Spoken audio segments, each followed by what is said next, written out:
Okay, so hello and good afternoon, everyone. I'm Raquel Sanchez, the District Operations Manager for the Colorado State Conservation Board. Thank you so much for taking the time to join us for this special coffee hour, our lunch and share regarding behavioral health support for Colorado's ag community. Today, we are lucky to be joined by Robert Sakata from CDA and Chad Reznicek from AgrAbility.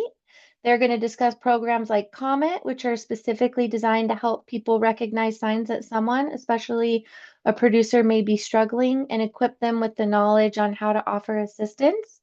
If you have any questions that come up, feel free to pop it in the chat. There will be time at the end of the presentation for questions, and we'll get them answered. So I will pass it over to you guys. Oh, thanks so much, Raquel. Hi, everybody. Robert Sakata. And I'm excited. For those of you that know, Kate is back to work, and I passed the baton back to her as commissioner. So really thrilled to have her back. And of course, her newborn baby Temmie is so cute. So I hope that you'll get to meet Temmie here soon. And just grateful for the opportunity to serve the Department of Ag in that capacity. And I've just felt so blessed to be able to get to know people and work with everybody in the department. So thanks for all your support during that time. So I think we're going to share our slides now. Jan, if you could bring those up. We're both here on the campus at Colorado State University. I had an opportunity to speak to um, fifth and sixth graders this morning at school up here. So I was really excited to be able to do that. And so, really, we're going to cover three things. Why this is important. I think probably really aware of all of it. What can we be doing? That's the whole purpose is individually. I think there's a lot of things that we can be doing, even though we may not be necessarily trained in behavioral health. And what resources are there to help us along that way? And so really, thank you so much for taking the time to be here. Well, this is a picture of me planting onions. This was late in the evening, so that's actually the shadow of my tractor. I thought it was pretty cool. And I've gotten to know Commissioner Greg Felt from Chaffee County, and he is in the his fishing guide. And as we got to know each other better, he explained to me, he said, you know what, farming is a lot like fishing. It's an occupation of hope. And I think that's what makes farming really, it's kind of, in a way, kind of addictive in the sense that we are always striving to do better. We're facing challenges, but there's opportunities for us to try new things, to have a better year next year. And that's where it's so, so amazing to be able to do that. But as we know, sometimes that hope tends to disappear. And this year, I intentionally left the screen blank because I'm really afraid of what may be happening this year. This is the drought monitor for the state, and we can see that this is really unusual that the entire state is really in a tough situation. And that really doesn't tell the whole story because the drought is just measuring annual rainfall. And so parts of the state really aren't considered in a major drought because they've actually gotten normal rainfall events. But when we look at the snowpack, which is the next part of this slide, this is statewide, where we're just about 25% of normal on snowpack. So farmers like myself that depend on direct flow water rights, we're not going to have any water to divert to grow crops this year, which is really, really going to be scary. And then we know on the financial side, this is the latest update from USDA Economic Research Service, where what percentage of every food dollar goes to farmers and ranchers. So you can see on the crop side, it's 2.5 cents. That's crazy. And so the economics are so tough, especially when we're looking at on the outlook on the future is we're going to have above normal temperatures for this year. And then our input costs are sky high, whether it's fertilizer, whether it's for machinery, whether it's for agricultural chemicals. There's just unfortunately a lot of hurdles for us coming up this year. So it's crazy because I thought this was on our website where I think it says it all is that I was supposed to be a rock, but inside I was crumbling. And one of the reasons that this is so important to me is because I can say that I was there. It was, people often thought of Sakata Farms as being this, really progressive and being a well-off operation. And yet when I was facing a time when my father's health was failing, our operation was going into the red, it was just that pressure of facing that legacy. You know, I hit that breaking point, and luckily it happened to me. Luckily or unluckily, it happened to me when I was giving a presentation of all things to the Colorado Water Conservation Board, and I literally broke down in tears making that presentation. So I say that was lucky because there were people there that then reached out to me just to merely let me know that I wasn't alone, and that's really what it took. I say unluckily is because all of you can now go onto YouTube and watch me cry. So if you want to search for that, you can search for that. But that's why I think this discussion is so important. I'm not trained in behavioral health, but being able to work with people like Chad and begin to understand some of the what's going on behind it. And a lot of times when people, as they're helping people through this, they say, well, look at these eight dimensions of wellness. You know, there's your emotional side, the financial side, the social side, spiritual, occupational, physical, intellectual, and environmental. And instantly when I saw this, I saw, wow, now I know why in some ways it's so hard for us farmers and ranchers, is because our operations, it encompasses all eight dimensions. We don't have that resiliency in our life necessarily where our occupation, which is farming, is probably the same thing as our environmental. It's our emotional connection. It's our social connection. So when we hit a roadblock in those areas, we don't have that resiliency in another part of our life to really help us overcome that hurdle. I think that's why it's really special for the work that we're doing in this area. Robert, can I say one thing about that slide? Yeah. Real quick. So one point of hope in this is what we know from these eight domains is that if you make systematic or intentional investments in one domain, it has sort of a ripple positive effect across to others. So even if we are struggling financially or emotionally or intellectually, if we increase our social connections, it has that sort of ripple effect. So that's the other positive part of this. So I just wanted to highlight that piece as well. Yeah, that makes a lot of sense that you've got those different parts in your life that can help you overcome some of the challenges of other ones. And that's, as you all know, that's where it's tough in agriculture because we're so isolated that it tends to be difficult for us to do that. But I think I love your words too, that we need to be investing in some of those other parts of our lives. And that's what I think we'll be talking about some of the options. And just to highlight that, so looking at if I'm struggling in a number of these domains, but I make nickel deposits into the physical domain and I start walking more, and I try to look at, just this marginal amalgamate or this amalgamation of marginal gain. So if I improve 1% every day, by the end of the year, I will actually be moving the needle quite a bit. So we don't have to fool ourselves into thinking there's massive obstacles or roadblocks in terms of bettering ourselves. If we can look at small nickel deposits, that can actually have a big return on investment over time. That makes sense. Thanks, Chad. So I'm Chad Reznicek. I'm a behavioral health state specialist with the Colorado AgrAbility Project and Colorado State University Extension. I'm honored to work with Robert and so many other amazing partners, many of them reflected on this call today. The Colorado AgrAbility Project has been in place in Colorado for just under 30 years and has served right around 700 Colorado farmers, ranchers, or their family members. Historically, it's focused on helping people overcome accidents, illnesses, injuries, adversity, and really sort of highlighted supporting people through physical challenges. So we have rural rehabilitation specialists that will go out to someone's farm or ranch, spend the day with them, see how they approach their chores, their tasks, and make recommendations for assistive technology or adaptive equipment to help them continue in this occupation. We want to make sure that the people that have this legacy of skills and knowledge and connection to the land can continue to thrive in that, regardless of what sort of physical adversity they may be up against. So in 2025, we were able to provide support to about 59 people in that capacity. And about 5 years ago, the Colorado AgrAbility Project expanded to behavioral health. That's when I was fortunate enough to join. A little bit about my background, some of you have heard this. But I grew up in central Nebraska. Both my parents were farmers.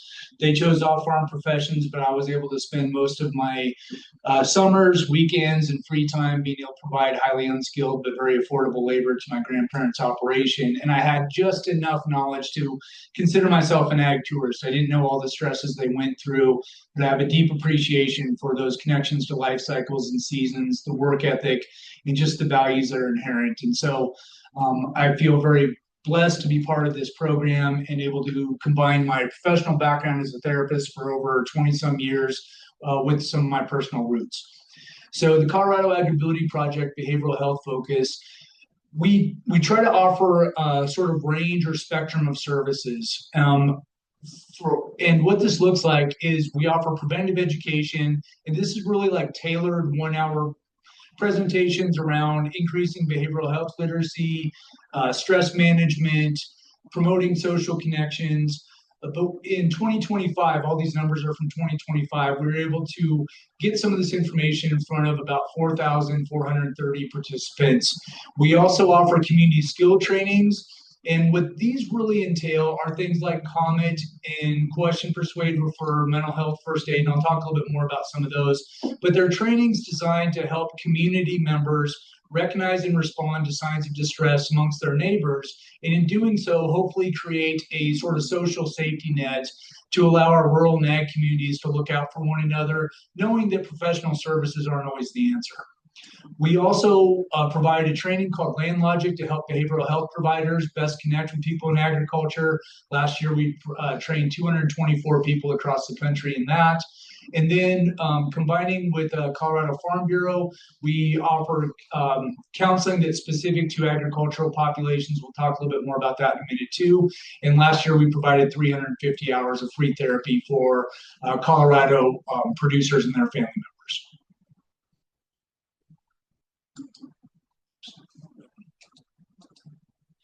So COMET stands for Changing Our Mental and Emotional Trajectory. This is one of those community skill trainings. It's a 90-minute training.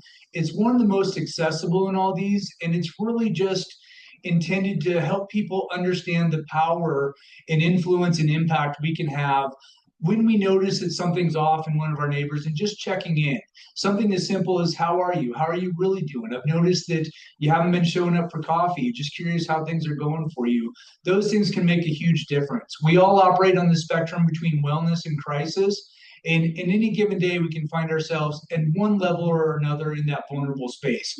When we recognize someone that we care about in that vulnerable space, taking the time to check in with them, that in and of itself can be powerful enough to change your trajectory back towards wellness. So if you're interested in finding out more about that, feel free to contact us at AgrAbility. Talk to Robert. He's a trainer now as well. We've got trainers all over the state that are more than happy to share this information. And I think it's a very powerful way of just equipping us all to look out, to understand how we can make a difference with each other. Yeah, Jen, I see Toby McCarlin's on the call, and he just went through the training with me. So Toby, thanks for being trained, and thanks for your interest in this. Hey there, Toby. Our behavioral health provider training is called Land Logic, and through support of Colorado Behavioral Health Administration, we're able to offer this training free to any licensed providers in Colorado.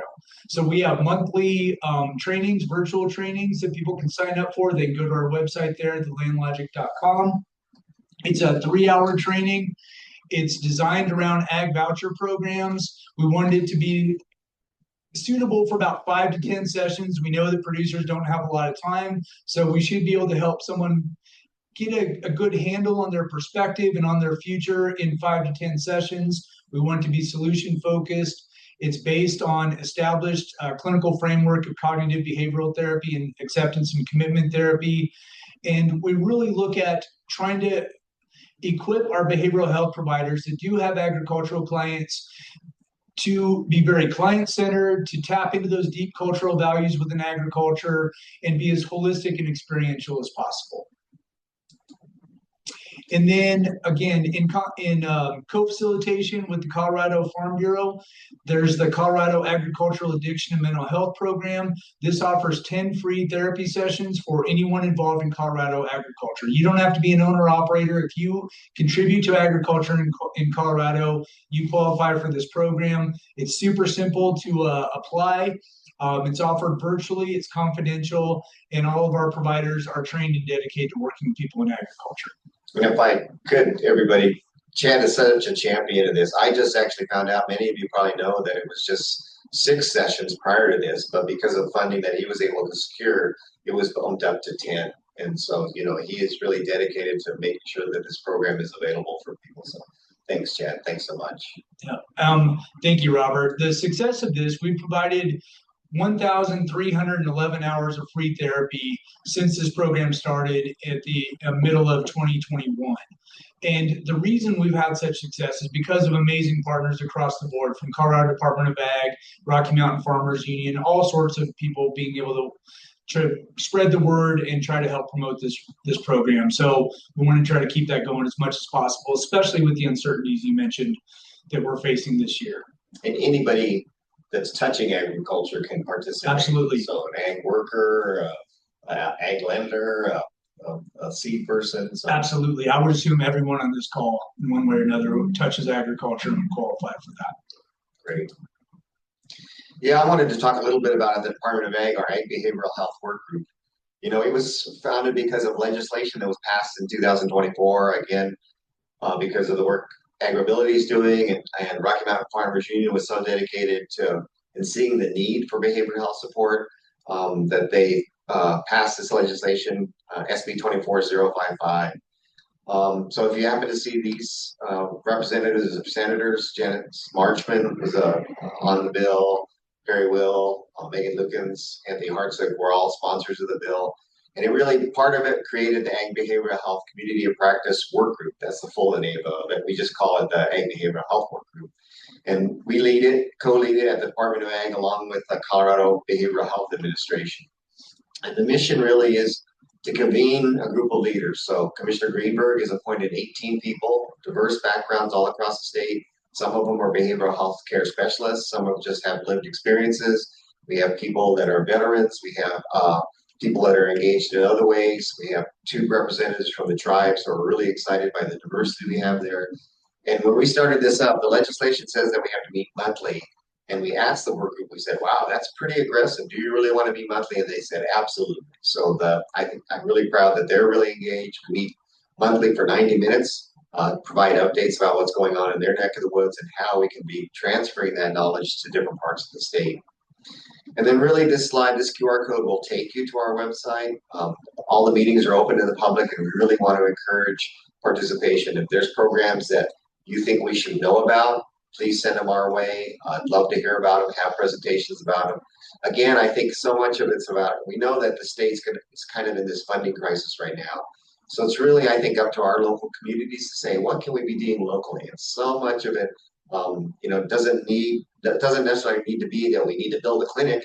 Sometimes it's some of the things like we have the coffee break project that was developed down in the Rocky Ford area. We have pizza night. As Chad said, we have COMET. There's a lot of different programs up there that we can do. You want to talk more about COMET, about its focus and how it's different from mental health first aid and QPR? Sure. Also operating on a spectrum. Remember that slide I put up where there's that spectrum from wellness to crisis. COMET is really designed to intervene earlier in that, before things become a crisis.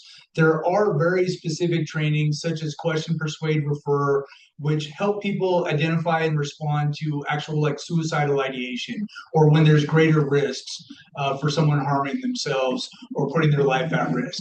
So QPR, that's fantastic. It has its place in time. Mental health first aid is sort of a deep dive into the entire range and spectrum of behavioral health disorders.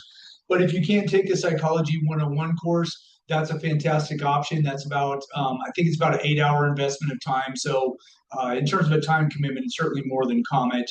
And then we also have things like CALM, which stands for Counseling on Access to Lethal Means, or Conversations on Access to Lethal Means. We know that most of our rural and ag populations have pretty direct access to firearms for a wide variety of reasons, and it takes a special consideration and skill set, respectful skill set to be able to help mitigate those risks. So there are a range of options in terms of community skill trainings.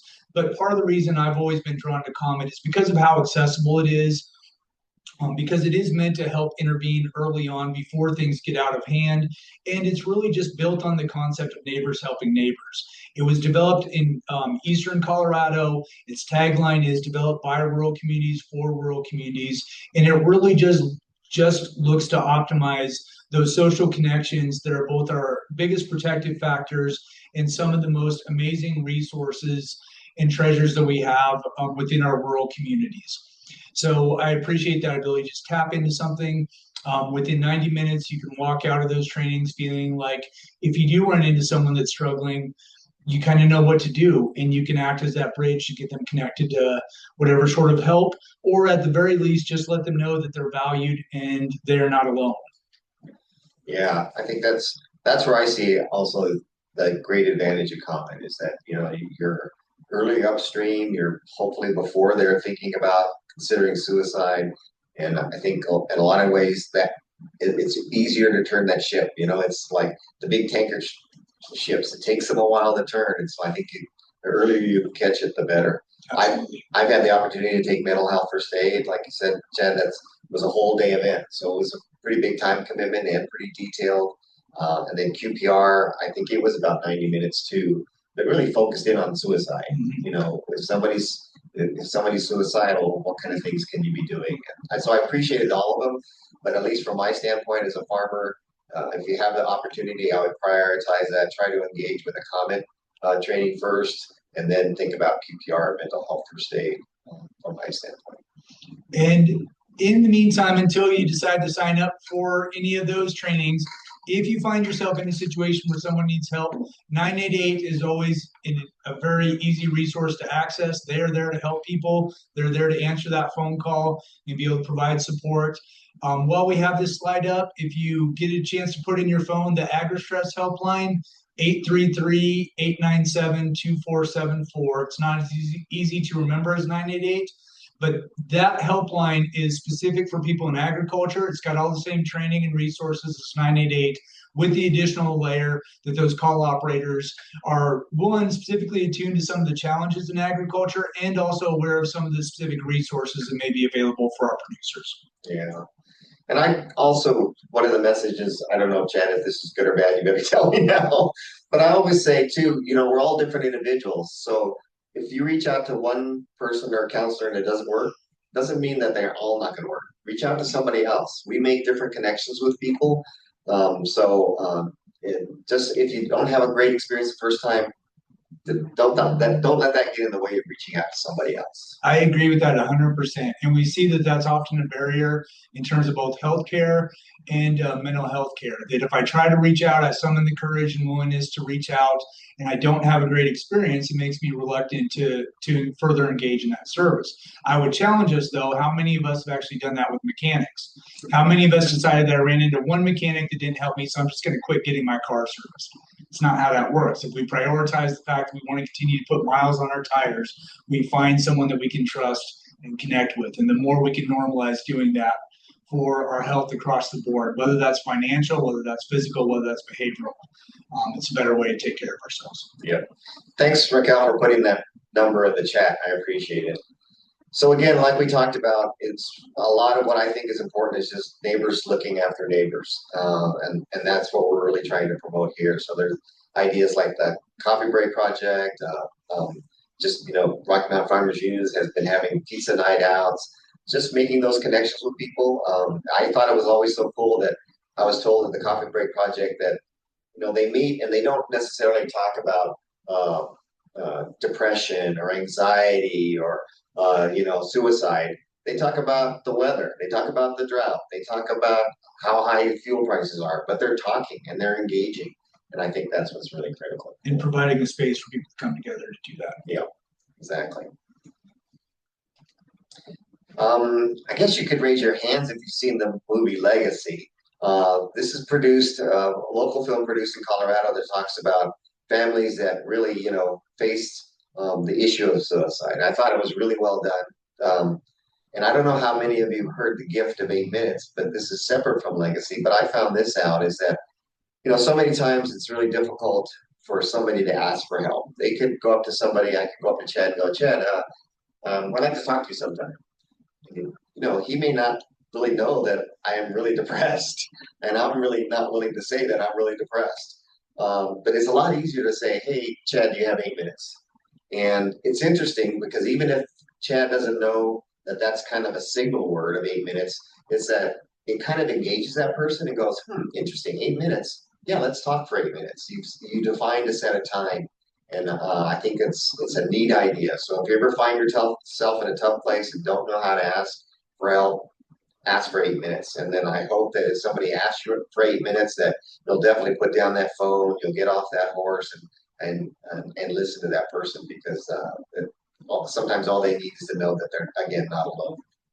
And if you hear someone ask you for 8 minutes, look at that's not a huge investment of your time, but it's an invitation to move beyond our sort of conditioned niceties and that need to continue to just cowboy up and pull ourselves up by our bootstraps and say, this is someone that's asking me to connect on a more meaningful level. I think we can all afford each other 8 minutes. Yep, definitely. So there's our contact information. I really want to take this down as soon as we can so we can see the whole screen. But and those QR codes will take you. The one under my name will take you to the Department of Ag, Rural Health information, and the one under Chad's name will take you to the AgrAbility page. And also, if you notice, I started off this program with dry corn, but I'm ending it with the rainbow because I think that's what we all want to shoot for. Is that we oftentimes start off in a tough place, but we want it. Our aim is for a brighter future ahead, and I think that's in store for all of us if we just hang out there together and be there for each other.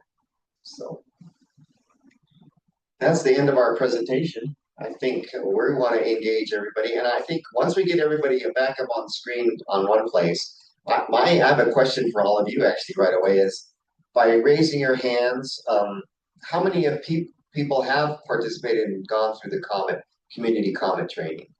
Let us know how many of you have done that. Megan, great. Toby, I definitely want to. Great, Carissa. We're gonna get one set up. Emily, that's great. And what did you guys think of it? I can jump in. I thought it was very helpful. I think just kind of giving you some tools of how to prep those conversations was the biggest thing I got out of it. Yeah, great. Yeah, it is all about because before I took that training, I was just too unsure if somebody came up to me and was thinking about suicide, I would totally freeze and freak out, right? And going through that training and understanding too that just by you mentioning suicides, you're not putting that idea in their mind, right? You're flushing it to the surface to make it a safe space to talk about it. And so that's what was most beneficial to me. Yeah, I thought it was a really great starting point. And for like just bringing the comfort level out front and kind of destigmatizing it and making like removing the taboo aspect of, hey, let's talk about this, and have a really like heartfelt connected conversation to give you some tools to step into that if that's not a space that you're comfortable or experienced being in. Yeah. Well said. Great. And I would mention too, well, I guess too, a raise of hands, how many of you have seen the Legacy film? A few of you. Carissa, yeah. So it's such a beautifully well done film, but it also really pulls at your heartstrings. So if you haven't seen it, be prepared that it's going to be talking about the people that engaged that face suicide. And so if you find yourself in a tough place there, don't hesitate to reach out. Yeah, it's an amazing film that features the stories of quite a number of Colorado farmers and ranchers and their ideas, challenges, and thoughts around help seeking. So it was designed to help promote the CAMP program, reduce stigma, and initially to become a training video for Colorado crisis call operators. But the stories that the producers brought to bear and the music, the cinematography is just incredibly beautifully and well done. Well done, 45-minute documentary on Colorado agriculture and where this sort of conversation fits in there. And so we have done film screenings across the state. I think that's a great opportunity to get people together that have interest in the area, and then we have somebody like Chad present there, to highlight some of the other services that are available, which I think work out well. So if there's opportunities in your community to do that, that you think the community would like it, don't hesitate to reach out to us. Owen, do you have a question for us? Yeah, so hello. Thank you for the conversation and the topic. It's extremely important right now, given the drought, the heat, everything else that's affecting our farmers. I'm with Larimer Conservation District, and I grew up on a dairy farm and worked for NRCS for 37 years. But my NRCS work says to me, in addition to everything that you just talked about, how can the districts and how can other governmental units put anything together that can help accelerate what you're talking about? Or if we do something like that, would that just be getting in the way of where you think we should be going? I'd love seeing a local champion. I think that's what's most important because people will trust somebody that's local. And then we can bring in people, that maybe from outside the area to assist in ways that maybe that are not familiar with the area. And then also too, it's in my travels in the water world, we're all facing the shortage of water. But it's interesting how it's manifesting itself into really specific issues because of the local conditions. And so, COMET may not fit in every situation. The film Legacy doesn't fit in every situation. I mean, we showed it in Carbondale, and they really didn't relate to it. But at least it got people talking.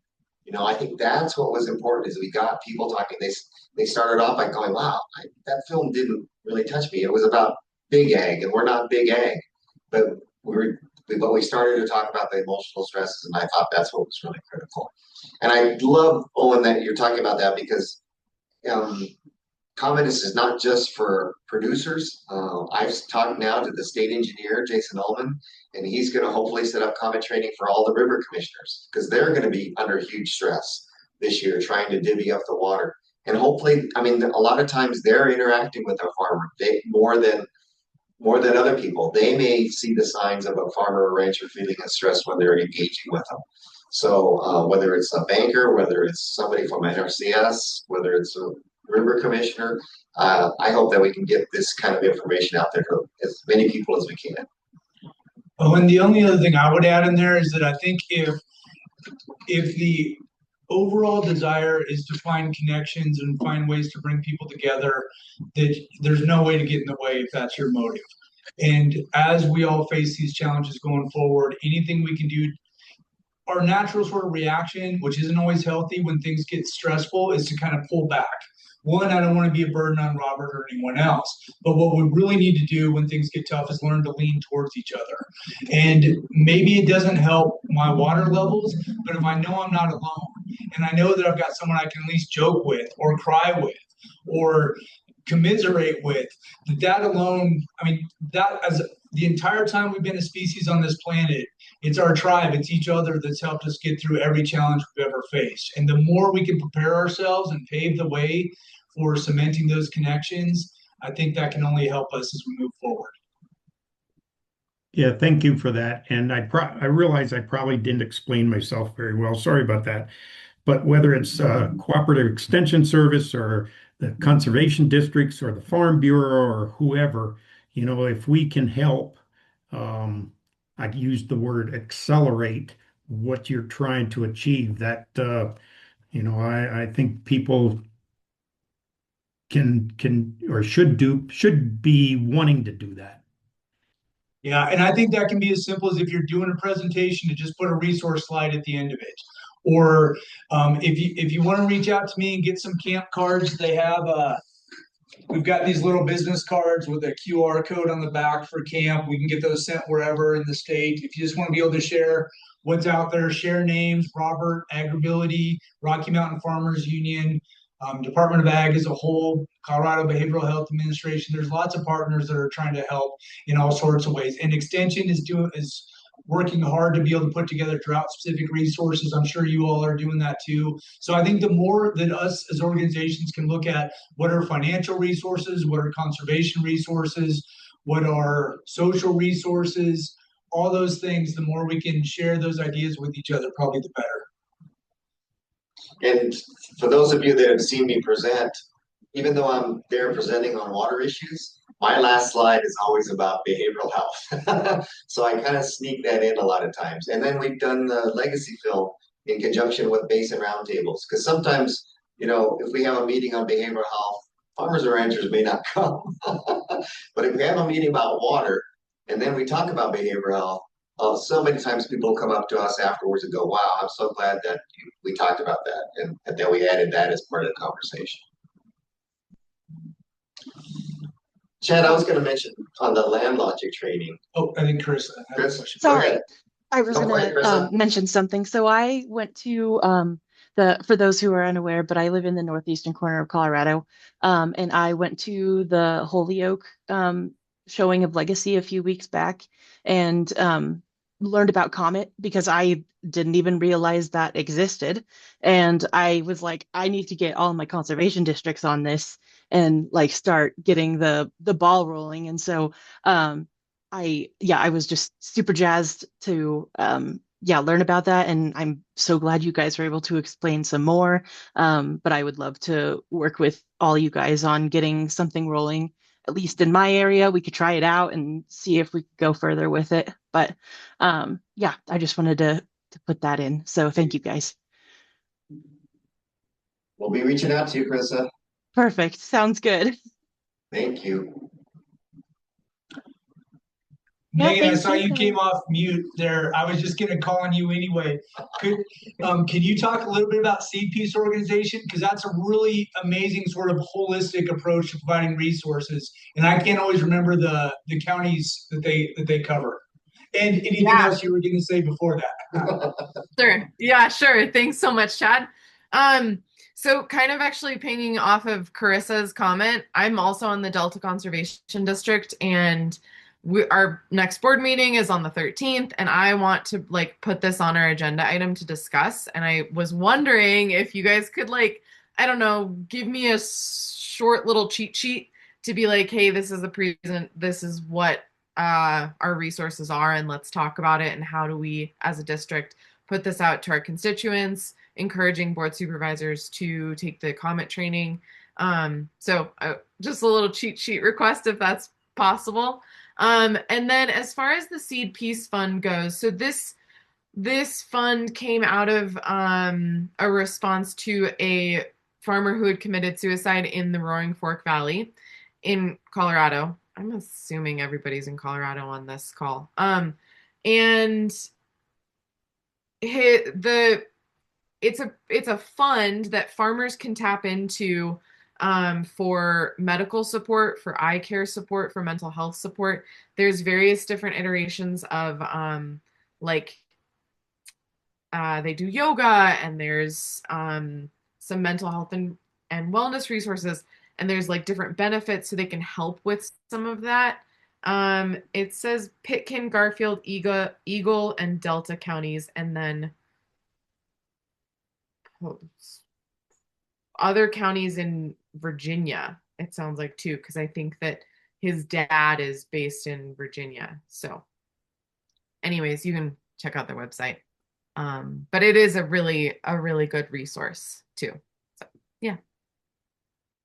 Yeah, it's amazing what you've been doing up there. It was just so moving to hear and talk to his dad and to visit with him, and his dedication to the cause, and just how the community is engaged and come together too. So thanks, Megan.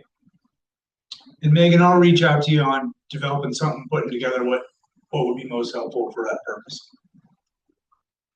Yeah, we could probably Will you have a email list for everybody, right, Raquel, that we can send something out to? Yeah. So after we're done, I'm gonna email everybody, the recording, your guys' contact information, those phone numbers, and anything else you want me to. And then I can email you guys the contact list of people who came today too, if you'd like. Great.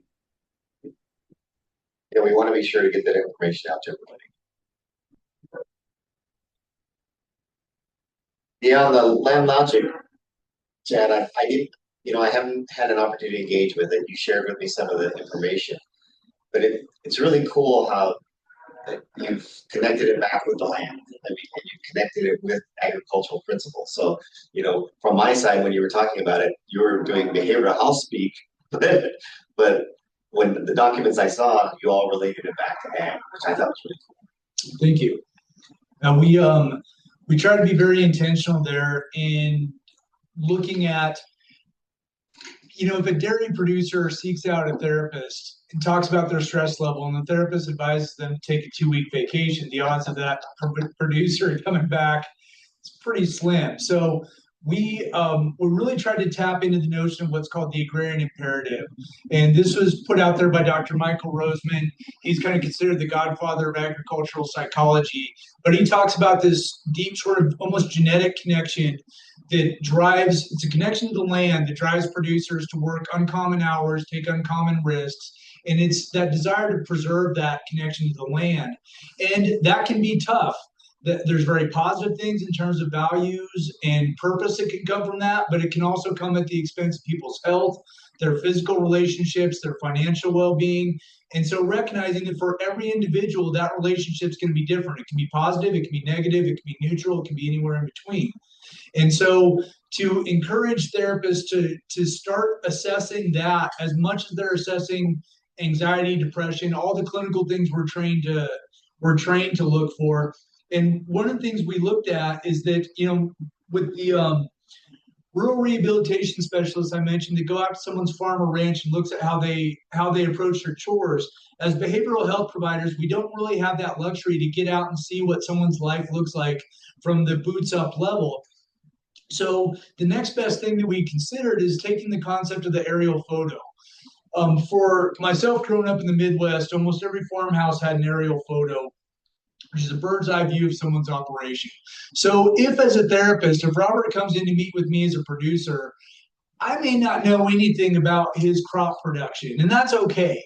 But if I have Robert pull up a Google map of his operation and I say, walk me through a typical day, what does that look like? What are the pinch points? What are the parts of this that you enjoy that give you a sense of meaning and purpose? Then, even without having to be an expert in that, I can convey interest. I can learn a lot about what his life is like, and hopefully then I can tailor my clinical work to hopefully support his actual day-to-day interaction with his land and his operation. And so that's just a piece of it. And I'm fortunate to be joined in someone that is a fifth generation farm girl from Kansas who was one of the co-developers of this model. And we've just had some incredible support along the way as we've been able to offer this out. So yeah, pretty cool. Thanks for doing that. Any other questions? Even comments? Concerns? What should we be doing? Things we're not doing, yeah. Yeah, exactly. We're on the same page. What else should we be doing out there? Hi, you all. I'm so glad to be a part of this webinar and appreciate what you're doing. Have you put together any posters that could go up in offices around the state, or is that something that CSU has done?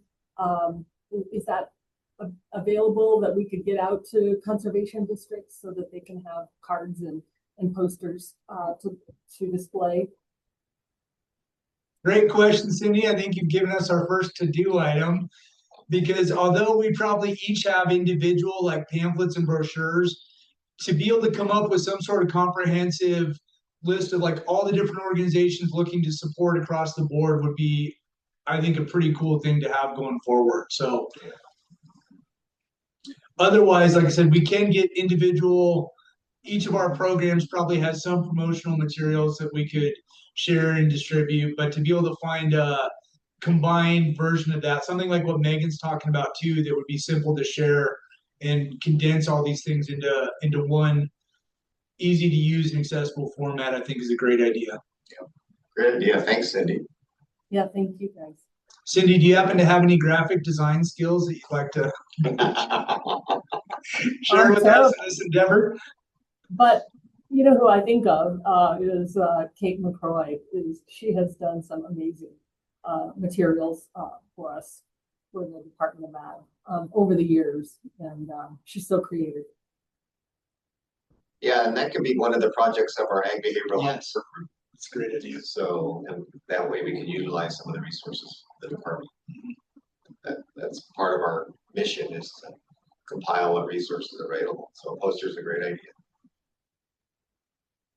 Yeah, definitely. Cool. Yeah, thank you. I took that mental health first aid class that was a whole day and it was very helpful. I learned a lot. And so, yeah, all of this has just been very helpful. Thank you.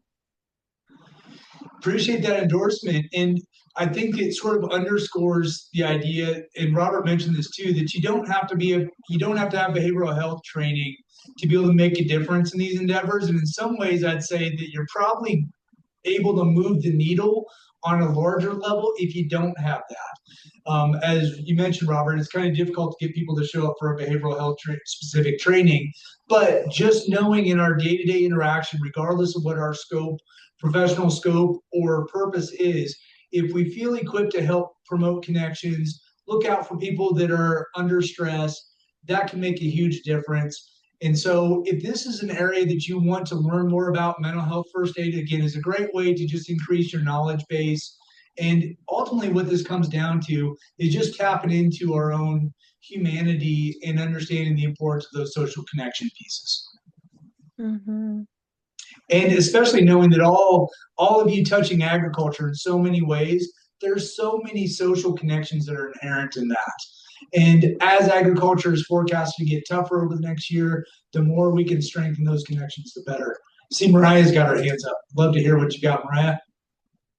So I was going to say, we had AgrAbility out for an annual meeting and found that really, really helpful. And I think this is an opportunity to hear from you guys also at one of our annual meetings, or maybe we have an event, even maybe at the county fairs, or an opportunity for you guys to interact with both our staff and our board and our producers, but also a community in general. Thinking, especially I'm in El Paso County and Pueblo counties. And we've got a lot of folks that would be surprised to know, they were surprised to know that AgrAbility existed, but now something like this as well, whether it's COMET or the land logic model. We had a board member on one of my boards as well. She's a mental health provider. And I just sent her what you guys do. And she's super excited. She's going to share with her office staff. So just sharing the word and getting out annual meetings, committees, community events, things like that. That sounds great. Absolutely. Welcome the opportunity. Yeah, definitely welcome. Yes, thank you so much, Mariah. I'll put a plug in too in the email that I send out later. Yeah, we definitely love to hear about ways that we can connect with the community. So different events that we can engage. Don't hesitate to reach out. Definitely. Are there any more questions?